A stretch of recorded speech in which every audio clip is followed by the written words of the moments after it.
오늘 말씀은 역대하 10장 1절에서 19절입니다. 키워드는 솔로몬 이후 자기 죄로 인한 보응, 죄로 들어가는 문입니다. 르호보암이 세겜으로 갔으니 이는 온 이스라엘이 그를 왕으로 삼고자 하여 세겜에 이르렀음이더라.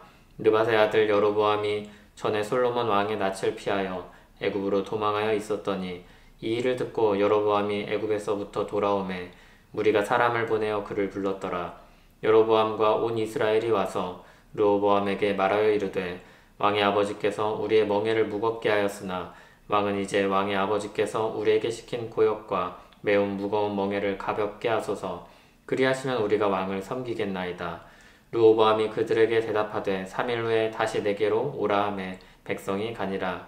르호보암 왕이 그의 아버지 솔로몬의 생전에 그 앞에 모셨던 원로들과 의논하여 이르되 너희는 이 백성에게 어떻게 대답하도록 권고하겠느냐 하니 그들이 대답하여 이르되 왕이 만일 이 백성을 후대하여 기쁘게 하고 선한 말을 하시면 그들이 영원히 왕의 종이 되리이다 하나 왕은 원로들이 가르치는 것을 버리고 그 앞에 모시고 있는 자기와 함께 자라난 젊은 신하들과 의논하여 이르되 너희는 이 백성에게 어떻게 대답하도록 권고하겠느냐. 백성이 내게 말하기를 왕의 아버지께서 우리에게 매운 멍에를 가볍게 하라 하였느니라 하니 함께 자라난 젊은 신하들이 왕께 말하여 이르되 이 백성들이 왕께 아뢰기를 왕의 아버지께서 우리의 멍에를 무겁게 하였으나 왕은 우리를 위하여 가볍게 하라 하였은즉 왕은 대답하시기를 내 새끼손가락이 내 아버지의 허리보다 굵으니 내 아버지가 너희에게 무거운 멍에를 매게 하였으나 이제 나는 너희의 멍에를 더욱 무겁게 할지라.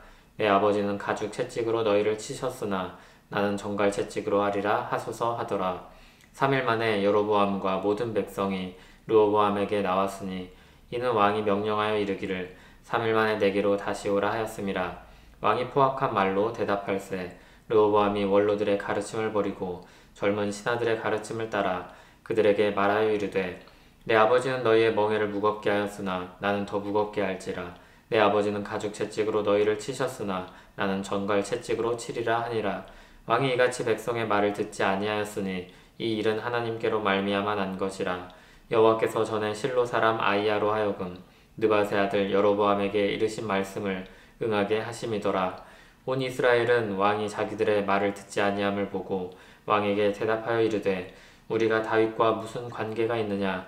이새의 아들에게서 받을 유산이 없도다. 이스라엘아 각각 너희의 장막으로 돌아가라.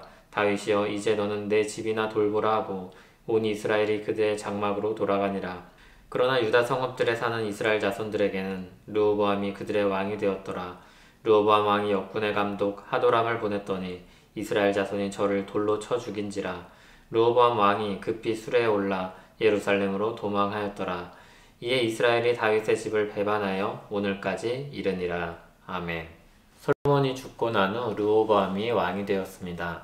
온 이스라엘은 르호보암을 왕으로 세우려고 세겜에 모였습니다. 세겜은 이스라엘에게 특별한 곳이었습니다. 아브라함과 야곱이 제사를 드렸던 곳이고 여호수아 때에는 하나님과 언약을 갱신한 곳이었습니다. 그곳에서 새로운 왕을 세우려고 합니다. 그런데 여로보암이 이 소식을 듣고 애굽에서 돌아옵니다. 여로보암에 대한 이야기는 역대기에 생략되어 있습니다. 여로보암에 대한 일들을 간단히 정리해 보겠습니다. 여로보암은 성실한 용사였습니다. 솔로몬이 그를 좋게 보아서 등용시킵니다. 감독자 중 한 사람으로 세웠습니다. 그런데 그가 솔로몬에게 반기를 들었고 솔로몬이 그를 죽이려 하자 애굽으로 도망갔었습니다. 자세한 내용은 열왕기상 11장에 나옵니다. 그 여로보암이 애굽에서 돌아옵니다. 사람들에게 상당한 지지를 받고 있습니다. 사람들이 여로보암을 통해 그동안 쌓였던 불만을 표출합니다. 건축 사업 등으로 인한 멍에가 너무 무거웠다는 겁니다.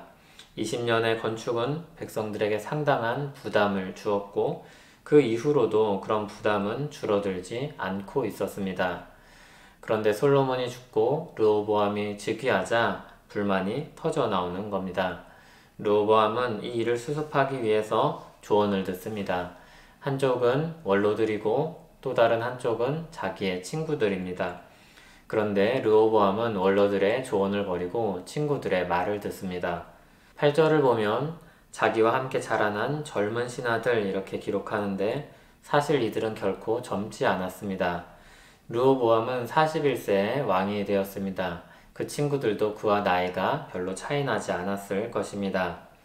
여기 젊다는 말은 그러므로 어리다는 뜻입니다. 그들의 어리석은 혈기를 드러내는 표현입니다. 르호보암은 그 어린 친구들의 말을 듣습니다. 어린 사람의 말을 듣는 르호보암 역시 어린 사람입니다.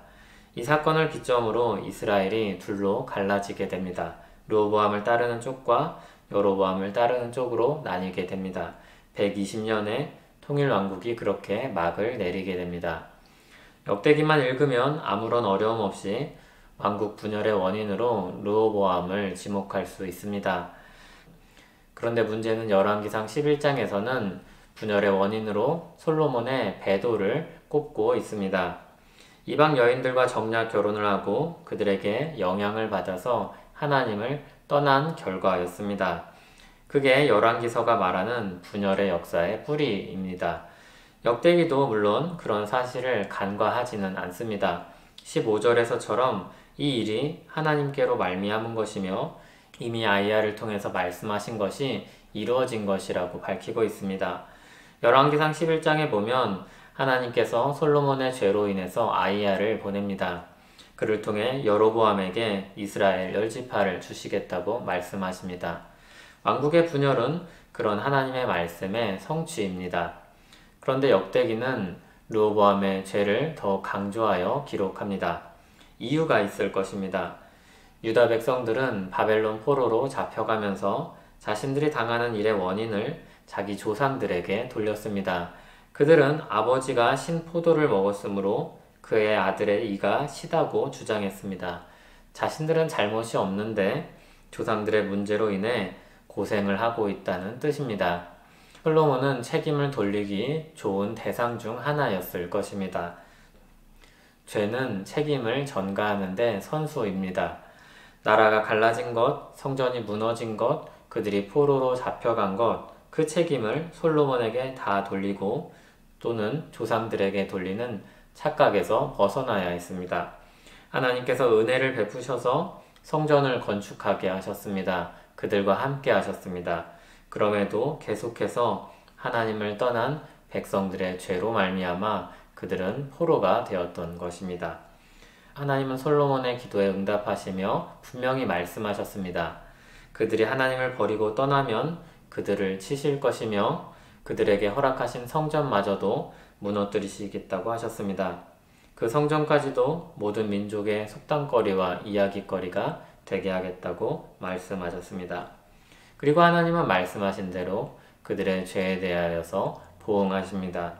그것은 옛일만이 아니고 오늘의 일이며 조상들이나 누구 한 사람의 잘못이 아니라 오늘 백성들 자신의 죄로 인한 결과였습니다. 르호보암은 죄로 들어가는 문입니다. 그는 지혜로운 원로들의 목소리를 듣지 않았습니다. 그는 권력에 대한 욕망에 사로잡혀 자신에게 달콤하게 들리는 말에 귀를 기울였습니다. 그는 어리석은 친구들의 목소리를 들었습니다. 그가 욕심에 사로잡혀 있었기 때문입니다. 그는 듣고 싶은 말을 들었을 뿐입니다. 우리는 르호보암과 같이 유혹의 문에 수도 없이 서게 됩니다. 그 문에서 들리는 말이 얼마나 달콤한지 모릅니다. 그런 말들에 우리는 쉽게 넘어가곤 합니다. 그러나 만일 그들에게 좋은 왕이 있었다면 달라졌을 것입니다. 좋은 왕은 하나님의 말씀을 들으며 순종합니다.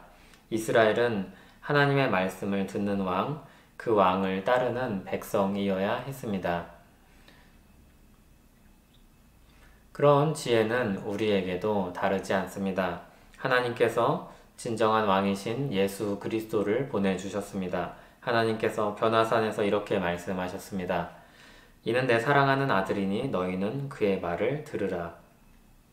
진정한 왕이신 그분의 말씀을 듣고 따라야 합니다. 잘 이해되고 받아들이기 쉬운 말을 진리라고 속지 말고 진리이신 예수 그리스도의 말씀을 들으십시오.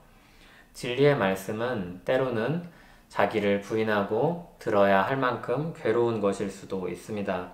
그러나 그 말을 듣는 것이 생명으로 들어가는 문입니다. 그 문을 택하시기 바랍니다. 하나님, 우리는 참으로 연약합니다. 우리는 듣고 싶은 말 듣기를 좋아합니다. 쉽게 유혹에 빠지고 죄를 짓습니다.